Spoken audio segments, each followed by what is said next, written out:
नमस्कार दोस्तों आज है 14 जनवरी 2026 और आज है मकर संक्रांति पर्व है। तो सबसे पहले तो आपको मकर संक्रांति की ढेरों शुभकामनाएं। और इन्हीं शुभकामनाओं के साथ आज हम बात करेंगे इस वीडियो में जो 14 जनवरी के जितने भी मोस्ट इम्पोर्टेंट करंट अफेयर बनते हैं उन सभी की। तो आज की इस वीडियो में हम देखेंगे विल फॉर पीस 2026 सैन्य अभ्यास क्या है, मिशन प्रगति क्या है, प्रमिष्का क्या है, कौशल रथ पहल क्या है, डब्ल्यूईएफ मेजर स्वाति कौन है और ब्रिक्स 2026 के बारे में हम आज इसकी वीडियो में चर्चा करेंगे। तो दोस्तों इसके साथ ही हम आज आपको दो क्वेश्चन देंगे जिनका आंसर आपको कमेंट बॉक्स के अंदर बताना है। जो क्वेश्चन है वो लास्ट वीडियो के रिवीजन के तौर पे होंगे जिनका आंसर आपको लास्ट वीडियो के अंदर मिलेगा।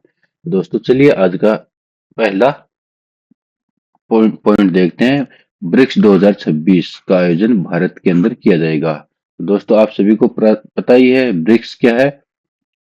ब्रिक्स है जो एक अलग अलग देशों का एक समूह है जिसमें रणनीतिक, सामरिक और आर्थिक तौर पे ये देश है जो मिलकर एक काउंटर वर्ल्ड जो यूएस और उनके जो सहयोगी देश हैं उनको एक काउंटर के रूप में है।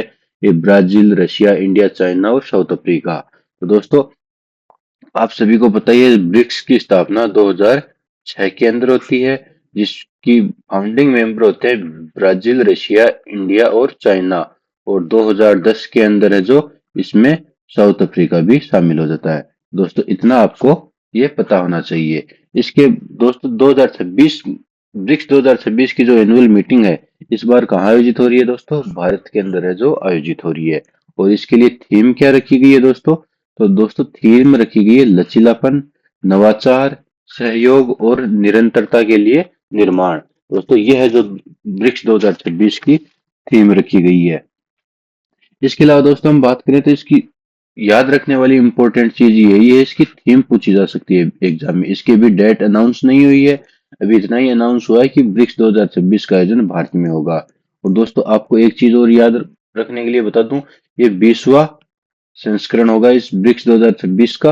और दोस्तों ये साल की साल ये चेंज होता रहता है। इस बार भारत कर रहा है, नेक्स्ट टाइम पे जो चाइना करेगा, उसके बाद साउथ अफ्रीका है। तो दोस्तों ये मीटिंग का निर्धारण किस प्रकार से होता है? तो दोस्तों आप सभी को पता है BRICS ये देश है। दोस्तों इस बार जब इंडिया का आयोजन हो रहा है तो नेक्स्ट बार है जो अल्फाबेटिकली जो नेक्स्ट अल्फाबेट आ रहा है वो देश इसका आयोजन करेगा मीटिंग का। तो अगली बार कौन हो गया? चाइना। इससे पहले बार ये पूछे तो रशिया, इसके बाद पूछे तो साउथ अफ्रीका और फिर इसके बाद ब्राजील। इस प्रकार से जो अल्फाबेटिकली इनकी जो मीटिंग है ये चेंज होती रहती है।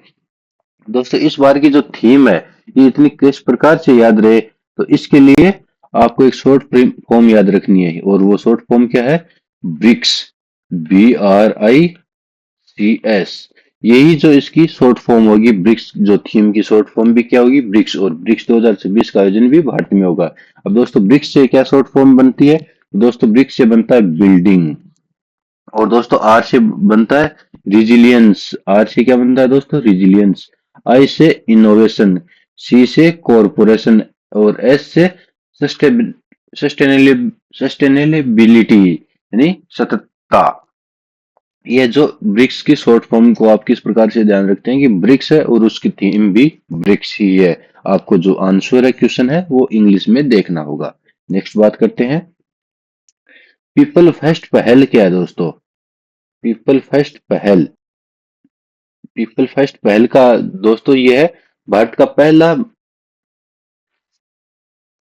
पहला made in India AI platform है दोस्तों। एआई मतलब आर्टिफिशियल इंटेलिजेंस प्लेटफॉर्म है दोस्तों। पीपल फर्स्ट है जो भारत का पहला made in India artificial intelligence platform है जिसे जियो द्वारा लॉन्च किया गया है। जो है भारत के एआई के क्षेत्र में तकनीकी विकास को समृद्ध करेगा और भारत को एक तकनीकी जो आर्टिफिशियल इंटेलिजेंस के हब के रूप में विकसित करेगा। और ये भारत की पहली made in India AI platform होगी। तो दोस्तों नेक्स्ट बात करते हैं मेजर स्वाति के बारे में। दोस्तों जो मेजर स्वाति है उन्हें यूएन सेक्रेटरी जनरल अवार्ड से सम्मानित किया गया। और ये अवार्ड इन्हें किस लिए दिया गया है दोस्तों? ये भारत की जो शांति सेना है उसमें सूडान के अंदर तैनात है, शांति सेना के अंदर। और दोस्तों सूडान के अंदर इन्होंने क्या क्या क्या काम किया है, जेंडर इंक्लूसिव पीस कीपिंग के अंदर इन्होंने अपना उत्कृष्ट योगदान दिया है। यानी जो जेंडर समानता है, जिसमें महिला पुरुषों सबको समान अधिकार दिया जाता, अधिकार की चर्चा की जाती है। इसके अलावा जो हर वर्ग, हर लिंग के ऊपर बराबर ध्यान दिया जाता है, इन सभी के बारे में है जो है, ये जो जेंडर इंक्लूसिव पीस कीपिंग के अंदर इनको अवार्ड दिया गया है। नेक्स्ट बात करते हैं दोस्तों, डब्ल्यूईएफ की वार्षिक बैठक दावोस के अंदर आयोजित हुई दोस्तों। ये डब्ल्यूईएफ क्या है अभी, तो दोस्तों आपको याद रखना है, विश्व आर्थिक जो मंच है उसकी जो वार्षिक बैठक है वो दावोस स्विट्जरलैंड के अंदर आयोजित की गई है। डब्ल्यूईएफ मतलब वर्ल्ड इकोनॉमिक फोरम, जिसका वार्षिक बैठक दावोस में होगी दोस्तों। इसका निर्माण क्यों किया गया है, इसका निर्माण किया गया है दोस्तों, जो विश्व के आर्थिक क्षेत्र है, विश्व को एक आर्थिक क्षेत्र के रूप में विकसित करना और सभी को ओपन इकोनॉमी देना। यानी भारत है जो किसी भी देश के अंदर व्यापार कर सकता है, दूसरे देश है वो भारत के अंदर व्यापार कर सकते हैं, इस प्रकार के तथ्यों की चर्चा के लिए जो डब्ल्यूईएफ का गठन किया गया। परंतु वर्तमान परिदृश्य में ये डब्ल्यूईएफ की प्रासंगिकता है, जो यूएन है उसकी प्रासंगिकता है, वो समाप्त होती नजर आ रही है। अब आप पूछोगे क्यों, ऐसा क्यों, तो जो डोनाल्ड ट्रंप कर रहे हैं, किसी भी देश के साथ जो राष्ट्रपति को उठा ले रहे हैं, किडनैप कर रहे हैं, उसके जो एक्टिंग प्रेसिडेंट बन जा रहे हैं, किसी देश के अंदर जो सरकार बदलने का कार्य है वो चुटकियों में कर देते हैं। इसके अलावा किसी देश को दबाने के लिए जो नव उपनिवेश उपनिवेश उपनिवेशवाद है उसको स्थापित करने के लिए जो टैरिफ का खेल खेल रहे हैं, किसी भी देश के साथ उसको बर्बाद करने के लिए उस पर अलग अलग प्रकार की पाबंदियां लगा रहे हैं, और पूरे विश्व के सामने उस उनकी चल रही है, किसी भी राष्ट्र की हिम्मत नहीं है उनको काउंटर कर सके। इसलिए दोस्तों ये जो डब्ल्यूईएफ है, यूएन है, इनकी प्रासंगिकता धीरे धीरे कमजोर हो रही है, परंतु कुछ समय बाद हो सकता है ये अपने मूल रूप में लौट आए। दोस्तों नेक्स्ट बात करते हैं, 58वीं senior national kho kho championship है जो दोस्तों, उसका आयोजन किया गया है। दोस्तों इसका आयोजन कहाँ किया गया है, तेलंगाना के अंदर है जो 58वीं national 58वीं senior national kho kho championship का आयोजन किया गया है। अब दोस्तों नेक्स्ट बात करते हैं, विल फॉर पीस 2026। दोस्तों ये सैन्य अभ्यास है, और दोस्तों विल फॉर पीस 2026 सैन्य अभ्यास का आयोजन कहाँ किया जा रहा है दोस्तों, दक्षिण अफ्रीका में। दोस्तों ये बहुत ही इंपॉर्टेंट क्वेश्चन बन जाता है, क्योंकि दोस्तों ये विल फॉर पीस सैन्य अभ्यास है, ये दक्षिण अफ्रीका के तट तट पे आयोजित किया जा रहा है। इसमें शामिल देश कौन कौन से हैं दोस्तों, दोस्तों इसमें शामिल है रूस, चीन, दक्षिण अफ्रीका, ईरान और ब्राजील, ये देश इसमें शामिल है, ये भाग ले रहे हैं। ये जो नौसैनिक सैन्य अभ्यास है, नौसैनिक नेवी का ये, तो बोल सकते हैं इसको नेवी की ये युद्ध अभ्यास है नेवी का। अब दोस्तों ये इसमें भारत तो है नहीं, इसलिए ये हमारे लिए इम्पोर्टेंट किससे हुआ, तो दोस्तों ये इम्पोर्टेंट ऐसे हो जाता है कि ये जो सैन्य अभ्यास है, ये इसमें नाम ही आपको पीस दिखाई दे रहा है, विल फॉर पीस, यानी शांति की उम्मीद के तौर पे ये सैन्य अभ्यास किया जा रहा है। परंतु ये यूएसए को काउंटर करने के लिए सैन्य अभ्यास का आयोजन किया जा रहा है। क्यों किया जा रहा है, क्योंकि दोस्तों ये जितने भी देश है, ये सभी हैं जो यूएसए के द्वारा प्रताड़ित देश हैं। कैसे, रूस के ऊपर है जो अमेरिका ने बहुत सारे प्रतिबंध लगा रखे हैं, चीन है उस पर बहुत सारे प्रतिबंध लगा रखे हैं और चीन के साथ 36 का आंकड़ा है, साउथ अफ्रीका है, और जो यूएस है उनके आपस में लड़ाई हो रखी है, बनती नहीं है। जो लूला लूला करके जो राष्ट्रपति हैं साउथ अफ्रीका के, वो आए दिन ट्रंप को चेतावनी देते रहते हैं, ट्रंप के खिलाफ बयानबाजी करते रहते हैं। इसके अलावा ईरान का तो आप सभी को पता ही है, वहां पे तख्ता पलट की पूरी तैयारी चल रही है। और ब्राजील, सॉरी, दक्षिण अफ्रीका के जो राष्ट्रपति हैं वो कौन है दोस्तों, अभी एग्जैक्ट नाम याद नहीं कर पा रहा हूँ मैं दक्षिण अफ्रीका, या तो सिरिल रामफोसा है या लूला है, ये दोनों में कंफ्यूज है अभी, इसलिए आपको मैं नेक्स्ट में बताऊंगा। परंतु ये जो ब्राजील और दक्षिण अफ्रीका, इन दोनों के ही राष्ट्रपति हैं जो अमेरिका के साथ 36 का आंकड़ा है उनका। इसलिए दोस्तों ये सभी यूएसए के से प्रताड़ित देश हैं, ये सभी ना किसी प्रकार के सैंक्शन भोग रहे हैं। इसलिए इन देशों ने वो हाल ही में क्या किया कि यूएसए ने जो रूस का एक जो शिप है, ऑयल शिप है, तेल का जहाज है, उसको बंधक बना लिया है। इसलिए ये सभी देश हैं जो समुद्र में अपनी जो रणनीतिक महत्व को स्थापित करने के लिए जो ये सैन्य अभ्यास कर रहे हैं। दोस्तों नेक्स्ट बात करते हैं मिशन प्रगति की।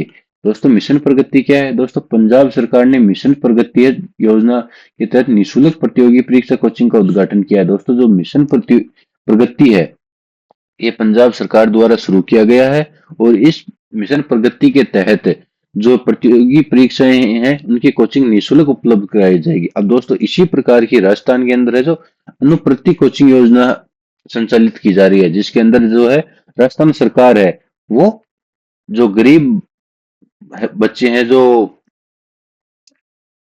कोचिंगों की फीस वहन नहीं कर सकते, उनके लिए है जो अनुप्रति कोचिंग योजना का संचालन किया जा रहा है। उसी की तर्ज पे जो मिशन प्रगति है जो पंजाब सरकार के द्वारा चलाई जाएगी। अब दोस्तों नेक्स्ट बात करते हैं आज के प्रश्न की। तो दोस्तों ये था अपना नेशनल करंट अफेयर। तो दोस्तों नेशनल करंट अफेयर में इतना ही। अब आगे हम नेक्स्ट बात करेंगे राजस्थान करंट अफेयर की। इससे पहले आपके लिए एक आज के लिए प्रश्न है जिसका आंसर आपको कमेंट बॉक्स के अंदर बताना है।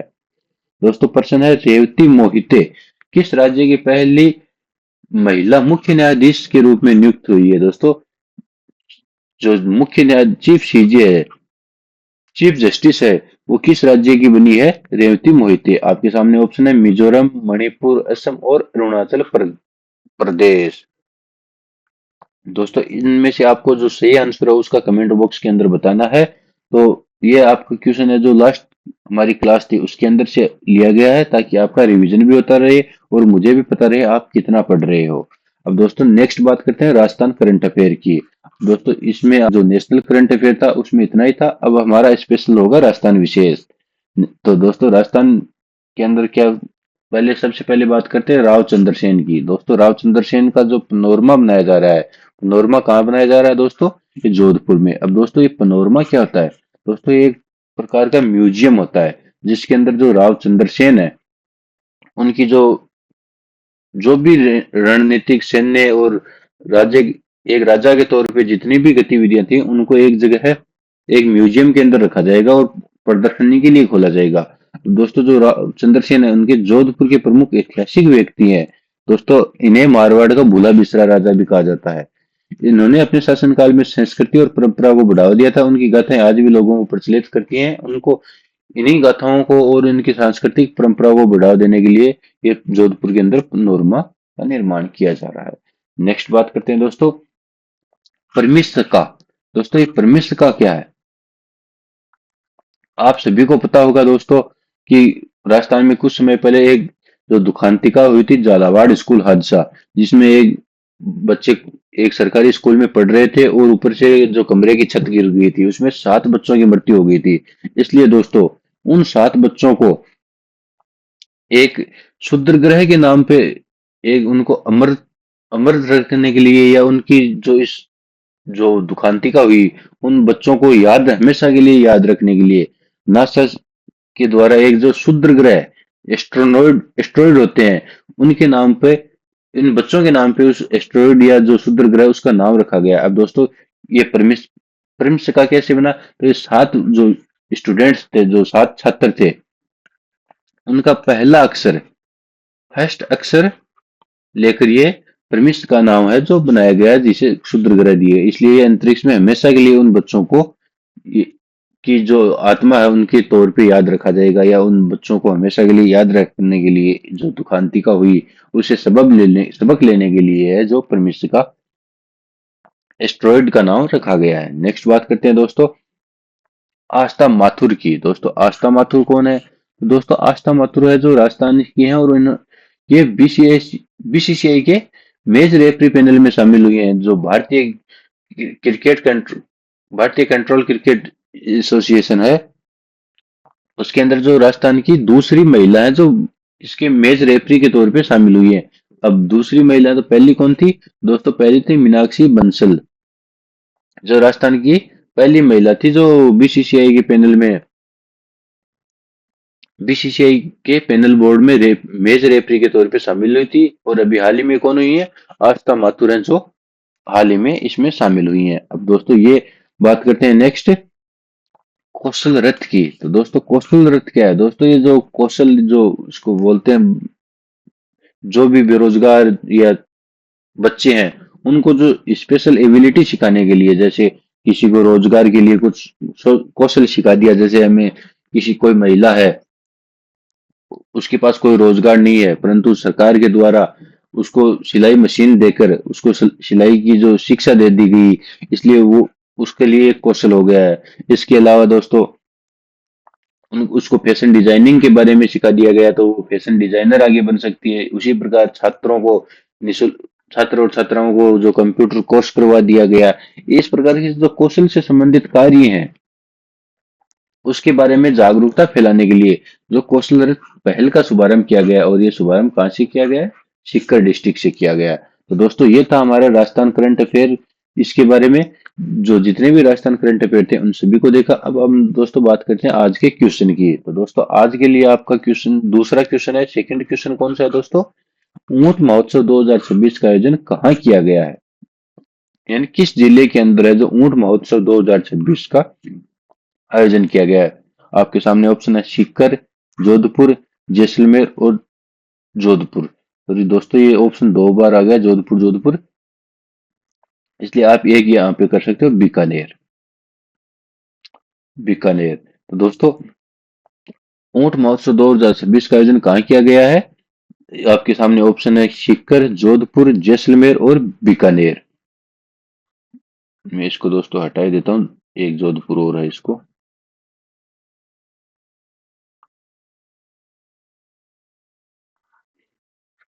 तो दोस्तों इस जो प्रश्न है इसका आपको कमेंट बॉक्स के अंदर जो आंसर बताना है, और ये प्रश्न भी हमारा कल के वीडियो के अंदर से ही है, इसलिए आपको ये पता होना चाहिए, क्योंकि आपने कल इसको बहुत ही अच्छी तरीके से पढ़ा था। हमने कल ये देखा था कि ऊंट महोत्सव है, इसका आयोजन कहाँ किया गया है, और इसके अंदर मिस मरवण और का अवार्ड, मिस मरवण का जो अवार्ड दिया गया था होस्ट के, तो आप वो भी कमेंट बॉक्स के अंदर लिख के बताओ। या और जो ऊंट महोत्सव से जितने भी अन्य तथ्य थे वो भी आप कमेंट बॉक्स के अंदर लिख के बताओ, ताकि आपको ज्यादा से ज्यादा रिवीजन हो सके। और ये दोस्तों जो मैं स्पेशली जितने भी करंट अफेयर के क्वेश्चन लेके आता हूँ, या जो करंट अफेयर लेके आता हूँ, वो केवल और केवल एग्जाम ओरिएंटेड होते हैं। ऐसे तो करंट अफेयर बनने को बहुत कुछ बन सकता है, बहुत ज्यादा कितने भी बना सकते हैं करंट अफेयर, क्योंकि इतनी बड़ी दुनिया है जिसमें रोज कहीं ना कुछ होता ही रहता है। परंतु जो आपके लिए सबसे महत्वपूर्ण है, मैं केवल उन्हीं तथ्यों को शामिल करता हूं। इसलिए आप इस वीडियो को ज्यादा से ज्यादा लाइक करें, शेयर करें और चैनल को सब्सक्राइब करें। और दोस्तों आज के वीडियो में बस इतना ही, मिलते हैं नेक्स्ट वीडियो में, तब तक के लिए जय हिंद जय भारत।